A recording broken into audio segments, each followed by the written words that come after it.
120 शब्द प्रति मिनट की गति से डिक्टेशन स्टार्ट होगा 5 सेकंड के बाद।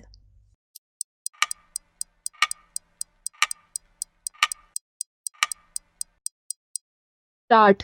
सभापति महोदय, इनकी देखभाल के लिए हम जो कुछ कर सकते हैं करेंगे, चाहे हमें त्याग करना पड़े, भूखे रहना पड़े। मैं आशा करती हूँ कि माननीय सदस्य एक समय का भोजन छोड़ने का आंदोलन शुरू करने वाले पहले व्यक्ति होंगे। साथ ही हमें यह भी देखना होगा कि हमारे अपने गरीब लोग कष्ट ना भोगें, मरे नहीं। हमारे ऊपर दोहरी जिम्मेदारी है, एक जिम्मेवारी अपनी जनता के प्रति और दूसरी अपने उन मित्रों के प्रति जो सीमा पार से आ रहे हैं। माननीय हमारे एक सदस्य ने दूसरे देशों के सामने भीख की झोली फैलाने की बात कही। महोदय, मुझे भीख मांगने की आदत नहीं है। मैंने ना कभी भीख मांगी है और ना अब मांग रही हूँ, ना ही मेरा मांगने का इरादा है। यदि हमारे दूत एक देश से दूसरे देश जा रहे हैं तो वे कमज़ोरी की बात नहीं करते, वे भीख नहीं मांगते। हम इसलिए उन्हें भेज रहे हैं क्योंकि यह एक अंतर्राष्ट्रीय जिम्मेदारी है और हम विश्व समुदाय को हाथ झाड़कर इससे दूर नहीं होने देंगे। वे सहायता दें या ना दें, लेकिन दुनिया के इस हिस्से में जो कुछ हो रहा है उसके परिणाम उन्हें अवश्य ही भोगने होंगे। इस समस्या को हमें उनके सामने ठीक रूप से रखना चाहिए। हमें सहायता अवश्य चाहिए और हमें जितनी अधिक सहायता मिलेगी उतनी ही अच्छी तरह हम शरणार्थियों की देखभाल कर सकेंगे। किंतु अभी तक आवश्यकता को देखते हुए यह सहायता बहुत ही कम है। अभी तक हमने जो अनुमान लगाया है उसके अनुसार जितनी आवश्यकता है यह सहायता उसका 10वां हिस्सा है। मैं आशा करती हूँ कि यह सहायता बढ़ेगी। लोगों का जीवन बचाने, बच्चों को बेहतर पोषाहार देने और हैजे या दूसरी बीमारियों से पीड़ित लोगों के बेहतर इलाज का प्रबंध करने की दृष्टि से यह अत्यंत महत्वपूर्ण है। किंतु हमारी अपील इस समस्या को सही परिप्रेक्ष्य में प्रस्तुत करने की दृष्टि से अधिक महत्व रखती है। हमें चिंता किस बात की है? हमें चिंता है शरणार्थियों के जीवन और सुख सुविधाओं की, लेकिन इससे कहीं ज़्यादा चिंता है लोकतंत्र की समस्या की, मानव अधिकारों की समस्या की। हमारे सामने और सारे देश के सामने मानव गरिमा के चुभने वाले और हृदय विदारक रूप उभकर सामने आए हैं। हमारे प्रतिनिधि इसी उद्देश्य से बाहर गए हैं कि देशों को बताया जाए कि वास्तव में स्थिति क्या है। महोदय, यह पाकिस्तान का केवल आंतरिक मामला है। इसकी अत्यधिक कानूनी आड़ लेने तथा एक लंबी और दुखद उदासीनता के बाद अब इस समस्या का हल शीघ्र खोजने के बारे में चिंता का भाव दिखाई देने लगा है। बांग्लादेश की जनता के संघर्ष को भारत और पाकिस्तान के बीच का झगड़ा दिखाने और वास्तविक और बुनियादी मुद्दे को नज़रअंदाज करके संयुक्त राष्ट्र संघ को बीच में घसीटने की पाकिस्तान की चाल अब अच्छी तरह विश्व को स्पष्ट हो गई है।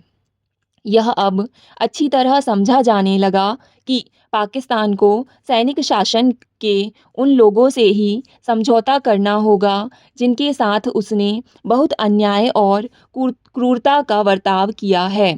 यह भी व्यापक रूप से समझा जाने लगा है कि किसी भी देश को बांग्लादेश की जनता पर कोई भी हल थोपने का अधिकार नहीं है और ना ही स्वाधीनता और राष्ट्रवाद की जिस भावना से वह प्रेरित है उसे बलात् दबाया ही जा सकता है।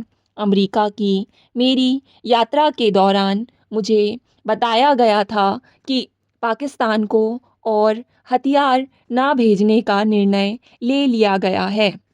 उसके बाद इस बारे में औपचारिक घोषणा भी की जा चुकी है।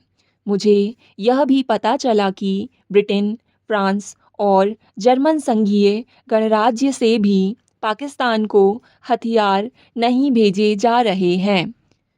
मुझे आशा है कि जिन राजनयज्ञों से मैं मिली हूँ, उनके अलग-अलग या संयुक्त प्रयास पाकिस्तान को ये समझा सकेंगे कि तलवार दिखाने या भारत पर कोई सैनिक संघर्ष लादने से कोई लाभ नहीं होगा।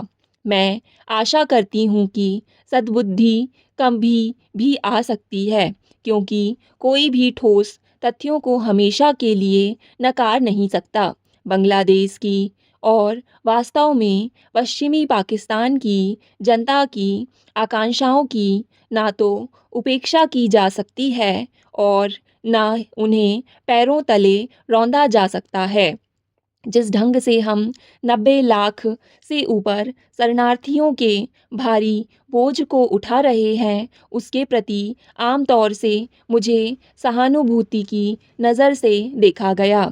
शरणार्थियों के लिए मिलने वाली सहायता में भी कुछ वृद्धि होने के संकेत मिले हैं। ये सब देश इस बात पर सहमत हैं कि बांग्लादेश के भीतर ऐसे हालात पैदा किए जाने चाहिए जिससे और अधिक शरणार्थियों का आना रुके और जो अब भारत में हैं, वे सुरक्षा और मानवीय सम्मान के साथ लौट सकें। इसका यह मतलब नहीं हो सकता है जब किसी भी देश को ऐसी बाढ़ का अचानक सामना करना पड़े तो वह भी लंबी अवधि में नहीं, कुछ सप्ताह की छोटी सी अवधि में 60 लाख लोगों का आना कोई मजाक नहीं, ना ही कोई मामूली बात है। मैं माननीय सदस्य से पूछना चाहूँगी कि दुनिया के इतिहास में कोई ऐसा देश है जिसे इस तरह की समस्या के 10वें हिस्से का भी सामना करना पड़ा हो। स्थिति की वास्तविकता समझने की बजाय इस सदन में बैठकर बस आलोचना ही करते जाना बहुत सरल है। यदि किसी यूरोपीय देश में केवल 10,000 शरणार्थी आ जाएं तो सारे अखबार, सरकार और हर आदमी उबल पड़ेगा। हम करीब 60 लाख ऐसे इंसानों की समस्या से निपटने की कोशिश कर रहे हैं जो आतंक के साम्राज्य से बचकर भाग आए हैं और जो घायल, बीमार, भूखे नंगे और थके मांदे हैं, और वे हमारे जैसे देश में आए हैं जो दुनिया के सबसे गरीब देशों में हैं। इन्हें युद्ध के कारण हटाए गए लोग कहें या शरणार्थी या और जो कुछ कहना चाहें, इनके साथ हमारी निसंदेह सहानुभूति है।